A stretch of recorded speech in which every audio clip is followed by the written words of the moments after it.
कालू कौवा नन्हे मिट्टू को एक जाल में कैद करके मिट्टू महाराज की ओर लेकर आता है।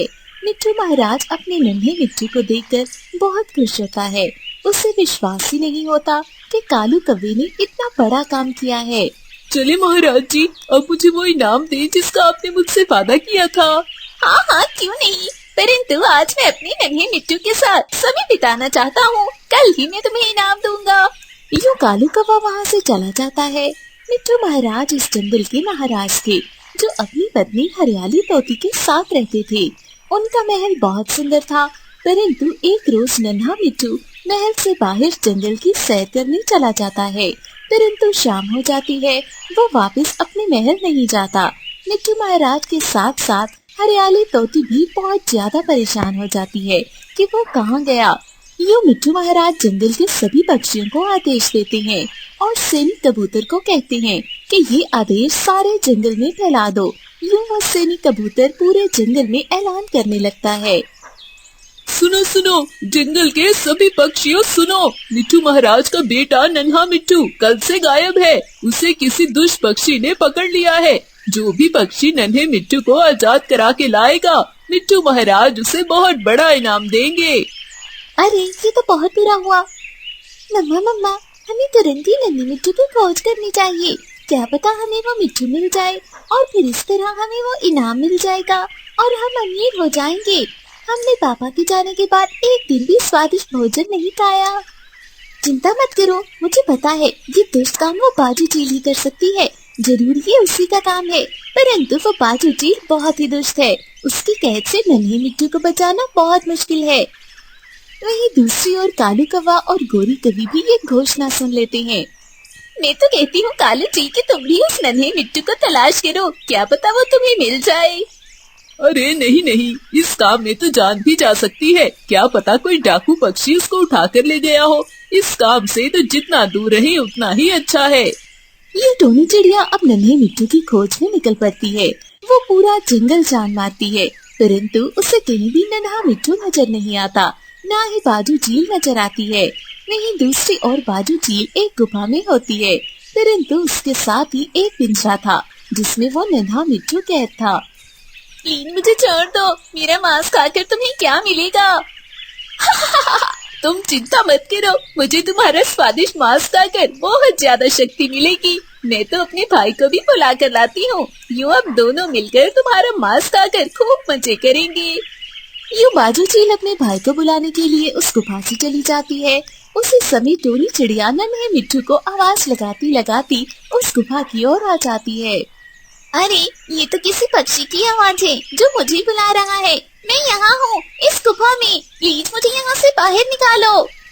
यूं टोनी चिड़िया नन्हे मिट्टू की आवाज सुनकर तुरंत ही गुफा के अंदर चली जाती है। वो नन्हे मिट्टू को आजाद कर देती है। प्यारी चिड़िया, तुम्हारा बहुत बहुत धन्यवाद। चलो अब और समय नहीं है, यहाँ से हमें भागना होगा। यूं वो दोनों ही वहाँ से भागने लगते हैं, परंतु रास्ते में नन्हा मिट्टू बहुत ज्यादा थक जाता है। प्यारी चिड़िया, मुझसे अब और नहीं चला जाएगा, मैं बहुत भूखा हूँ। प्यारे मिट्टू, ऐसा करो कि तुम इस पेड़ के पास छुप जाओ ताकि बाजू चील तुम्हें फिर से न पकड़ ले। मैं तुम्हारे लिए भोजन लेकर आती हूँ। यूं नन्हा मिट्टू उस पेड़ की ओर में छुप जाता है और टोनी चिड़िया उसके लिए भोजन लेने चली जाती है, परंतु वहीं दूसरी ओर कालू कौवा ये सब देख लेता है। वो तुरंत ही नन्हे मिट्टू को एक जाल में डाल देता है और उसे अपने साथ लेकर चला जाता है। दूसरी ओर बाजू चील अपने भाई के साथ गुफा में जाती है, परंतु वो पिंजरा तो खाली था।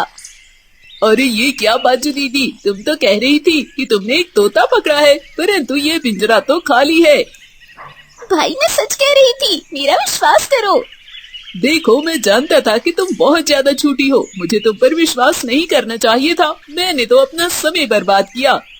ये कहते साथ ही बाजू चील का भाई वहाँ से चला जाता है। ये काम किसका हो सकता है? किसमें इतनी हिम्मत है कि मेरी गुफा से मेरे ही शिकार को ले जाए? बाजू चील बहुत ज्यादा परेशान होती है। उसी समय उसका बच्चा भी आ जाता है। माँ क्या हुआ? आप इतनी परेशान क्यों हैं?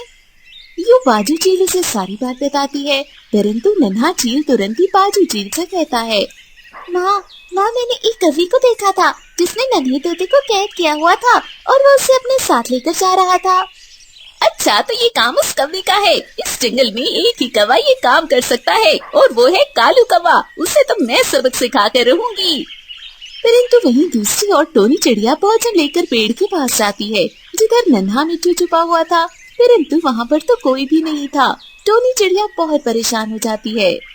लगता है मेरे भाग में अच्छे दिन लिखे ही नहीं है। यूँ वो कालू कौवा तुरंत ही अपने घर जाता है। अरे ये देखो गोरी, मैं क्या लाया हूँ, मुझे ये मिट्टू मिल गया है। अब देखना महाराज से हमें इनाम मिलेगा और यूँ हम अमीर हो जाएंगे। परंतु ये मिट्टू तुम्हें कैसे मिला? अरे गोरी, मैंने टोनी चिड़िया को देख लिया था, वो इस मिट्टू को लेकर जा रही थी, परंतु उसे जैसे ही भूख लगी तो उसने मिट्टू को छुपा लिया था। यूँ मैंने तुरंत ही एक जाल में मिट्टू को डाला और उसे ले आया।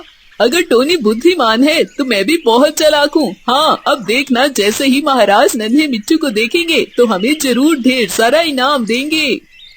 चलो न फिर महाराज की ओर जाते हैं। यूँ वो दोनों मिट्टू को लेकर मिट्टू महाराज की ओर चले जाते हैं। मिट्टू महाराज जैसे ही अपने नन्हे मिट्टू को देखते हैं तो बहुत ज्यादा खुश हो जाते हैं।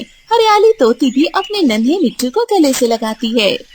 अरे वाह कालू, मैं नहीं जानता था कि ये काम तुम करोगे, परंतु अब तुमने ये काम कर ही लिया है तो तुम्हें भी बहुत ज्यादा इनाम दूंगा। जी जी महाराज, मुझे तुरंत ही इनाम दे दें, मुझसे अब और इंतजार नहीं हो रहा। नहीं कालू, आज मेरा नन्हा मिट्टू मुझे वापस मिला है। ये दिन मेरे लिए बहुत खुशी का है, इसीलिए मैं अपने बेटे के साथ ये दिन बिताना चाहता हूँ। परंतु मैं तुम्हें कल सभी पक्षियों के सामने इनाम दूंगा। यूँ कालू कौवा वापस अपने घर चला जाता है, परंतु वहीं टोनी चिड़िया बहुत उदास सी अपने घोंसले में जाती है। मम्मा मम्मा, क्या हुआ है? आपको नन्हा मिट्टू नहीं मिला क्या? बेटी, मैंने नन्हे मिट्टू को आजाद कर लिया था और उस बाजू चील से भी बचा लिया था, परंतु वो मिट्टू पता नहीं कहाँ चला गया। परंतु मैं जानती हूँ वो खुद कहीं भी नहीं गया होगा। जरूर किसी पक्षी ने ही इनाम के लालच में उसे उठा लिया होगा और अब मिट्टू महाराज उस पक्षी को इनाम देंगे। मम्मा, ये तो बहुत बुरा हुआ, परंतु आपने मेहनत की थी, इसका सिला भी आपको मिलना चाहिए था। वहीं दूसरी ओर रात के समय बाजू चील कालू कौवे के घर जाती है, परंतु कालू कौवा मजे की नींद सो रहा था। बाजू चील उसे अपनी चोंच से पकड़कर अपने साथ ले जाती है।